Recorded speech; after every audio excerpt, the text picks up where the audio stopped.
Você sabia que existiram monges cristãos que viviam totalmente isolados no deserto, enfrentando demônios e realizando milagres, e que suas práticas, de certa forma, lembram a meditação oriental?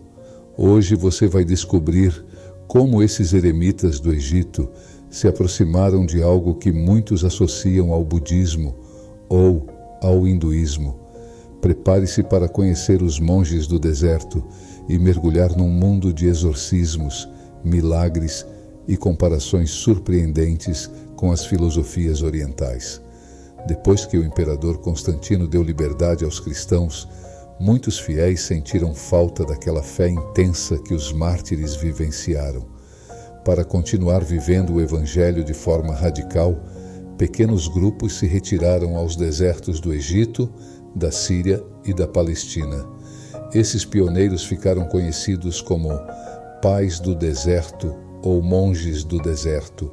Nomes como Santo Antão, São Pacômio e São Macário se tornaram lendas na história do cristianismo, vivendo em cavernas ou celas rústicas, dedicando-se à oração, jejum e silêncio.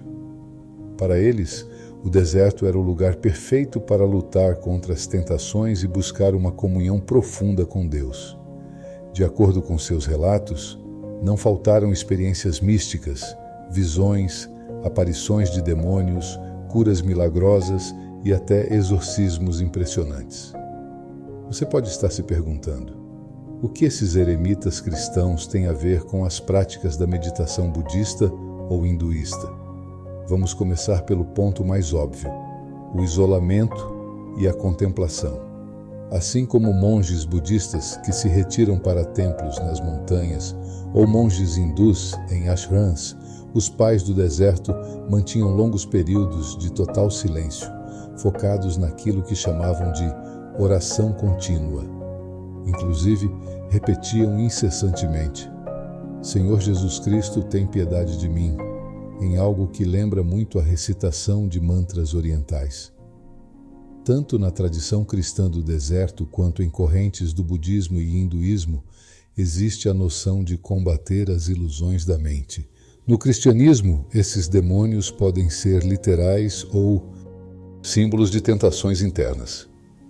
Na tradição budista, fala-se de Mara, que tentou desviar Buda de alcançar a iluminação. A ideia central é a mesma: a mente e suas paixões podem ser o maior obstáculo na nossa busca espiritual. Há ainda os relatos de curas, levitações, exorcismos e batalhas espirituais atribuídas a esses monges cristãos. Já nas filosofias orientais, encontramos descrições de siddhis, poderes psíquicos que alguns praticantes avançados podem desenvolver, como cura ou telepatia.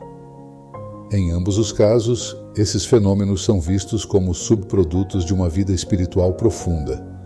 Não são o objetivo principal, mas algo que pode acontecer quando o praticante atinge um certo grau de pureza ou conexão com o divino. Apesar das semelhanças nos métodos, silêncio, disciplina, repetição de orações ou mantras, existem diferenças fundamentais. Na visão cristã do deserto, o relacionamento é pessoal com Deus, que criou o mundo e se relaciona com suas criaturas. Nas filosofias orientais, em muitas escolas, a ideia de Deus pode ser mais impessoal ou interpretada como a grande realidade absoluta a ser reconhecida.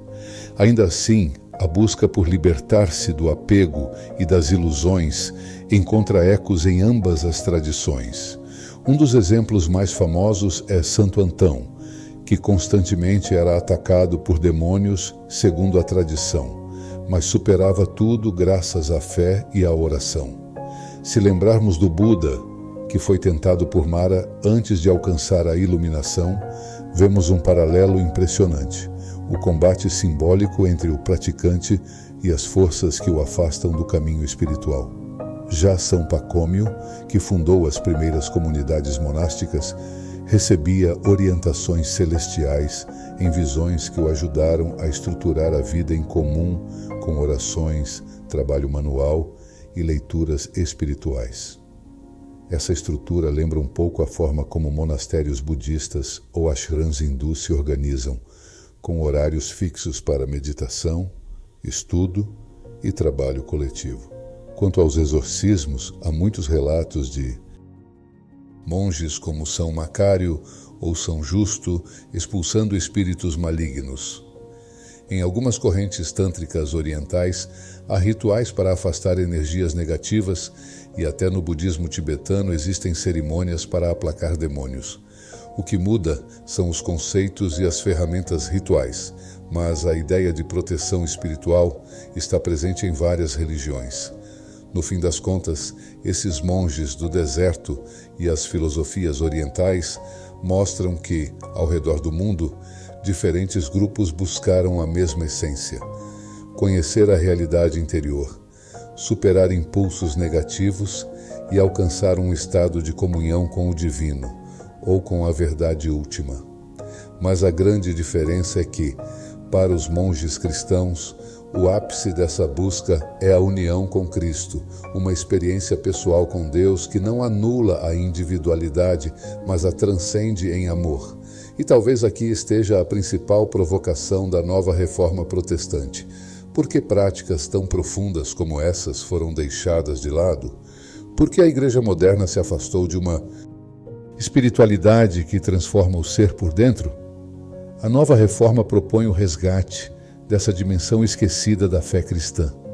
Não para copiarmos o Oriente, mas para redescobrirmos que o próprio cristianismo já carregava, desde os primeiros séculos, ferramentas para o despertar interior, para a comunhão com Deus no presente e para a manifestação viva do reino de Deus no agora. Os monges do deserto viveram isso, e nós podemos viver também. A nova reforma quer nos lembrar que o reino de Deus não é só o que virá, é o que já é. Se você sente que a sua espiritualidade ficou rasa, repetitiva ou distante da essência, talvez seja a hora de olhar para trás e reencontrar os caminhos antigos. Caminhos que, mesmo no deserto, florescem. Se esse conteúdo fez sentido para você, deixe seu comentário aqui. Compartilhe, curta e se inscreva no canal para continuar explorando a espiritualidade cristã com profundidade, coragem e consciência. Até a próxima.